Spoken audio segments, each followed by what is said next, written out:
Hello and welcome to yet another edition of FYI. For your information, what we're going to talk about today is something that concerns each and every one of us. Well, in India, at least those of us above the age of 18. The UK and the US are going to start vaccinating the elderly and vulnerable as well as frontline workers, healthcare workers with booster shots of the Covid-19 vaccine starting next week. There are already more than a dozen countries that are giving booster doses.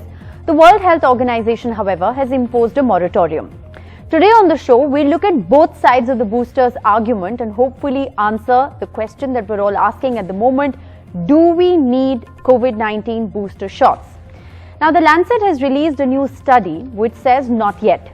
They say that boosters are not needed for people who are fully vaccinated.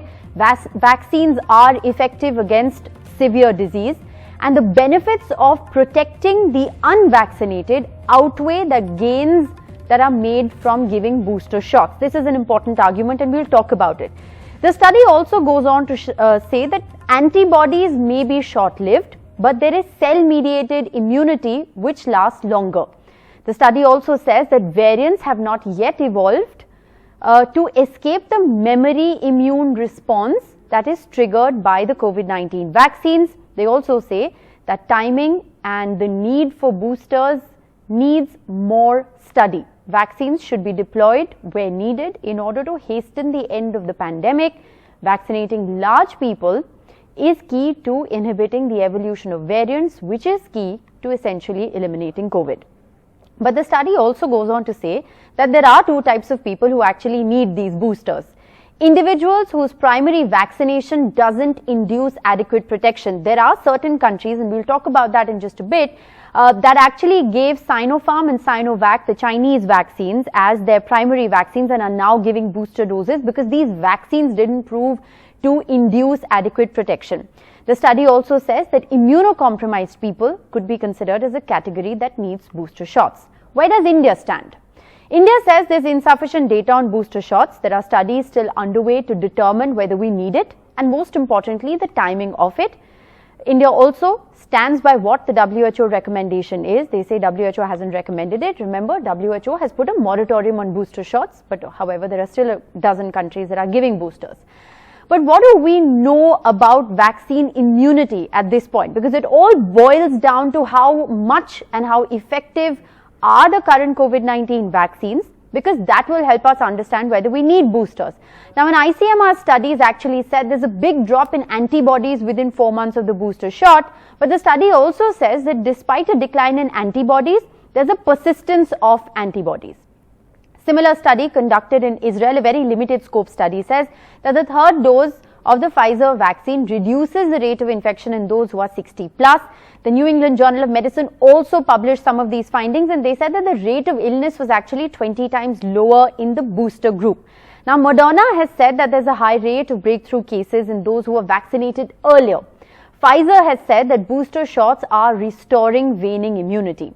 Now, although vaccines are less effective against asymptomatic disease or against transmission than against severe disease, this is what the Lancet paper has said. The Lancet paper argues that even in populations with fairly high vaccination rates, the unvaccinated are the major drivers of transmission and are themselves at a higher risk of serious disease. So it essentially all boils down to one argument. Is better protection for a few the way forward, or more protection for all? Well, we're going to try and answer those questions. We have with us on the broadcast a panel of experts, and we'll go to them one by one. Dr. Hemant Thakkar, consulting physician and cardiometabolic specialist associated with Jaslok Breach Candy Hospitals in Mumbai, is joining us. Professor Sanjeev Krishna, he's a professor of molecular parasitology and medicine, infection and immunity research at the St. George's University, joining us from London. Dr. Ishwar Gilada, consultant and HIV infectious disease specialist. He's also the Secretary General of the Organized Medicine Academic Guild, is joining us as well. Thank you all very much for being with us. The purpose of this broadcast is to bring to our viewers both sides of the booster shot argument, and then to put in perspective whether we in India at the moment need booster shots. Dr. Thakkar, if I can begin by asking you, people who were vaccinated 6 months ago, do they need booster shots? So at the outset, I think one must understand that the philosophy of more is better or more is merrier doesn't stand true. If you have had a good response to antibodies after your 2 shots, I don't think you need to worry about the booster shot, because besides the fact that your antibody level may be just about adequate, there is a component of cell-mediated immunity which you cannot measure. And that cell-mediated immunity is what really brings about protection when and if the virus hits you. So as a rule, just because you've taken your 2 shots and that due period of 6 months is over, you need the booster is not true. What are your comorbidities? What is your protection level? What is your occupation? Are you working in the hospital? Are you a dialysis instructor? It all depends on that, and you have to see the situation in toto, especially in a country where people haven't even got their first vaccine. I think for us to talk about booster shots as a rule doesn't apply. It's very interesting because you're essentially saying that there is an argument to be made for boosters, but it's not a generalized argument. You can't just say that a certain section of the population or even a certain age group of the population generally needs to be given booster shots. Dr. Gilada, from the Indian point of view, it all boils down to the fact that there is such a vast section of our population that hasn't even been given 1 dose, and therefore we can't even think of boosters. But what about people who are immunocompromised? What about people who are frontline workers, healthcare workers? Like Dr. Thakur said, your profession and your health condition both need to be taken into consideration. Is it time that India also looks at exceptions? Rishika, when we talk about immunocompromise, we should talk about severely immunocompromised. Immunocompromised means even HIV patients are immunocompromised. But when they are on HIV treatment, they are doing very well. There are a lot of patients who are immunocompromised, but they are well managed. So they are as good as any other healthy human being. Booster dose is like icing on the cake. A lot of people didn't have even cake. So why talk about icing? In India, there is a lot of discord. In some areas, 80-90% people are vaccinated at least 1 dose. And there are states like Bihar and UP and some states in the north, they are not even 30%, 35%. So first talk about those people who are not getting vaccine. Currently, we are in a global village. We can't talk only about self and self, that I need to be protected better than others. There are people in Africa where not even 1 to 2% people are vaccinated. So unless and until we vaccinate all over the world, we cannot get away from the pandemic. Otherwise, it will be ping pong. You control in India, US and some countries, and then infection will come from there with a new variant, and then we'll have to search for new vaccine. And secondly, who is talking about booster vaccine? Number 1, those who have enough stock with them. Canada has overbooked 4 times more than the vaccine required. America has overbooked by 3 times. UK and entire European Union has booked 3 times. So they are talking about booster because they have enough of vaccine. And secondly, Moderna and Pfizer companies, they are interested parties. So don't go by them. WHO, the Lancet study and the real requirement that says that currently we don't talk about booster, we talk about how do we reach population at least with 1 dose and then 2nd dose. Right. So you've essentially echoed what the Lancet paper says, which is the fact that you need to protect the unvaccinated in order to end the pandemic quicker. Professor Sanjeev Krishna, that's an interesting argument, one, that is being made all over. Yet, we're listing out on our screens at the moment more than a dozen countries that are still giving out booster shots to vulnerable people, to those above the age of 60. Some countries are interestingly vaccinating people with booster shots, people whose primary vaccine was either the Sinovac or the Sinopharm vaccine. Where do you stand as far as booster shots is concerned, given the fact that the UK is going to start giving boosters in a week? Rishka, thank you for having me. And I think actually your introduction and what the other speakers have already said I think your introduction really brought together many complexities in this whole argument. And the other speakers have highlighted 1 or 2 of these aspects as well. And what I wanted to do is to say, look, there isn't going to be a right answer. I'm on the side of vaccine equity. I'm on the side of greater access always. But we are now entering into a phase of complexities.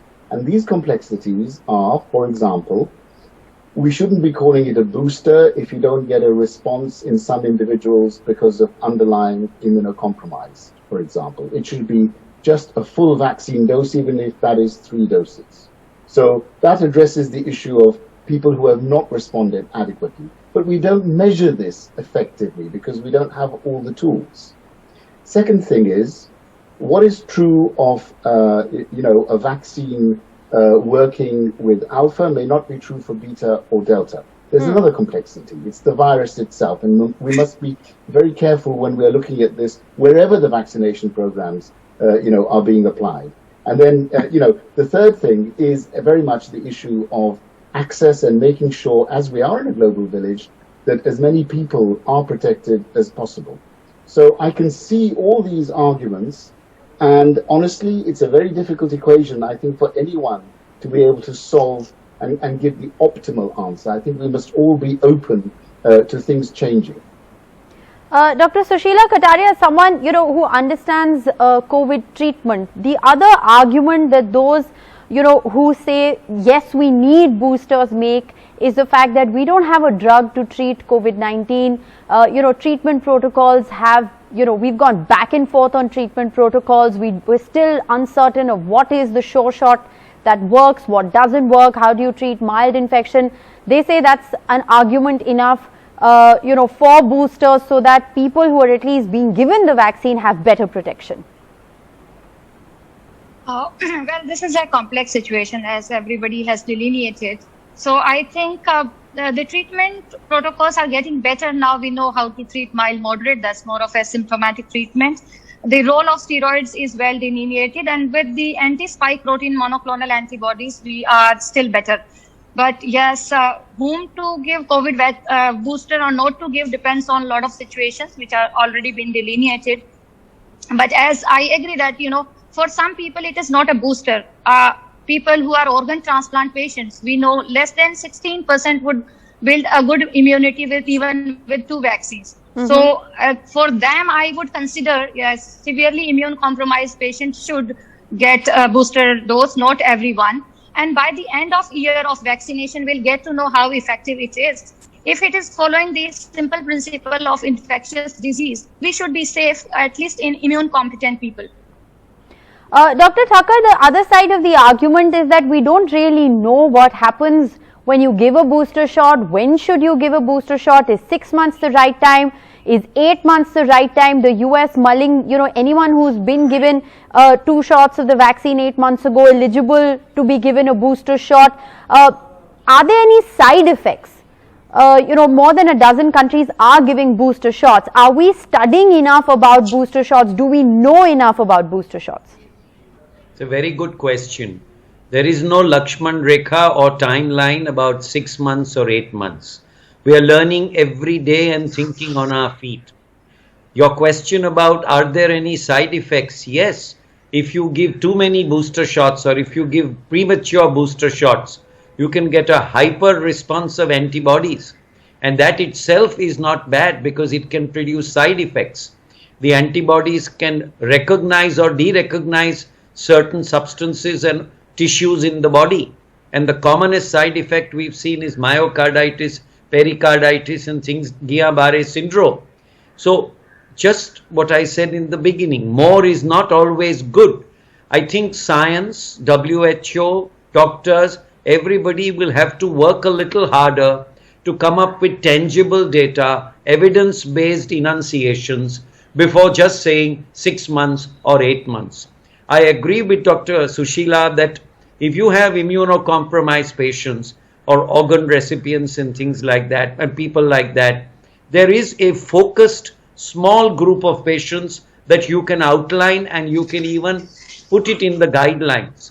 But I don't think a country like ours, I think WHO is right in saying we still need to wait. It is the problems in the unvaccinated that we need to encounter and treat rather than the problems emanating from not having had a booster.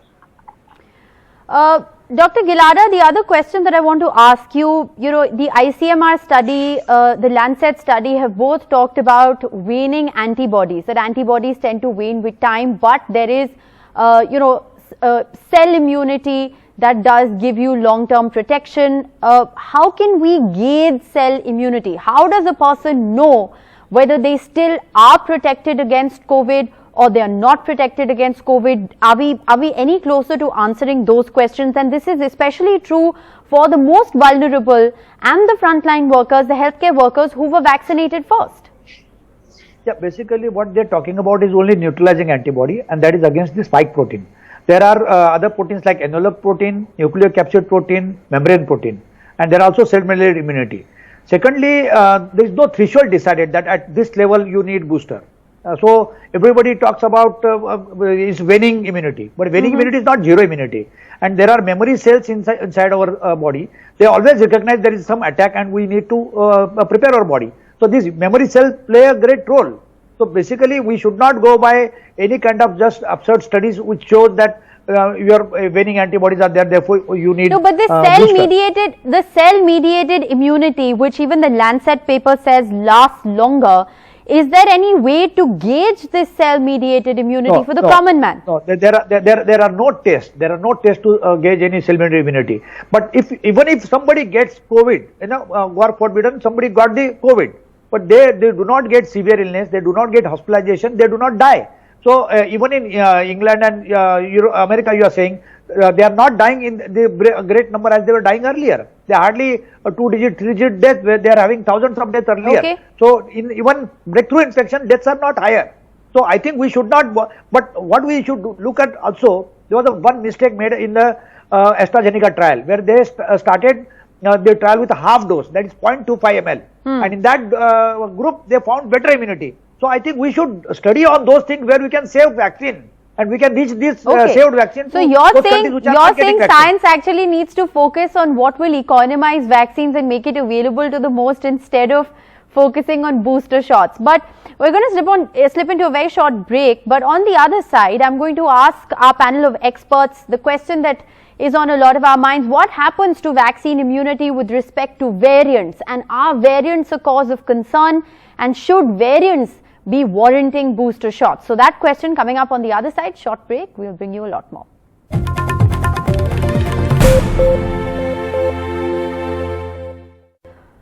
Welcome back. You're watching FYI. We're talking about booster shots. Do we need COVID-19 vaccine booster shots? A panel of expert doctors is with us. Professor Krishna, if I can come to you at the moment, what about vaccine immunity with respect to variants? We know and there have been studies that have shown that a single dose, for instance, of the vaccine is not effective enough.